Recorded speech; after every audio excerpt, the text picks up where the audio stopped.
Hi guys, welcome to my blog. আজকে সবার সাথে শেয়ার করব আমার ছোট্ট একটি এভিয়েশনের জার্নি। আমার এভিয়েশনের জার্নি ইন্ডিগোতে নভেম্বর 2023 থেকেই শুরু হয়ে গেল। ইন্টারভিউ ক্র্যাক করার পর আমি চলে আসলাম দিল্লি 1 মান্থের ট্রেনিংয়ের জন্য। ল্যান্ড করতে করতে পুরোই রাত হয়ে গেল, বাট সত্যি একটা কথা বলবো, নাইট ল্যান্ডিংটা ওপর থেকে দেখতে অনেক বেশি বিউটিফুল। নামার পরই আমি তুলে নিলাম ছোট্ট একটি ছবি। ফার্স্ট ডে আমরা একটা পেয়ে গেলাম welcome kit from Indigo. Second ডেতে চলে আসলাম ইন্ডিগো ট্রেনিং সেন্টার। দিল্লি আসলাম আর ঘুরবো না, এটা কি হতে পারে? অনেক জায়গাতে আমরা ঘুরেছি, ফ্রেন্ডস বানিয়েছি।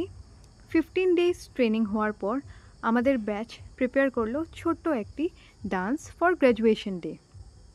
ডান্স থাকবে যেখানে, এখানে আমি থাকবো না, সেটা কি হতে পারে? ডান্স প্রিপেয়ার করলাম, গ্র্যাজুয়েশনের জন্য রেডি হলাম। তারপরেই তো পেয়ে গেলাম আমরা গ্র্যাজুয়েশনের দিনকার একটা সার্টিফিকেট।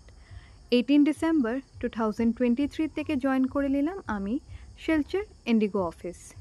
কী করে যেন 2 বছর কাটিয়ে নিলাম সেটা বুঝতেই পারলাম না। সকাল থেকে বিকেল পুরো দিনটাই অফিসে কেটে যায়। 7 to 4, that is corporate life.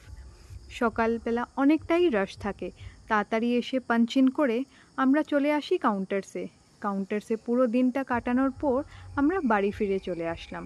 এই 2 বছরটা কী করে কাটিয়ে নিলাম বুঝতেই পারলাম না। অনেকটা আপস অ্যান্ড ডাউনস হয়েছে, but what has kept me motivated? My work culture, my family, my friends. Thank you.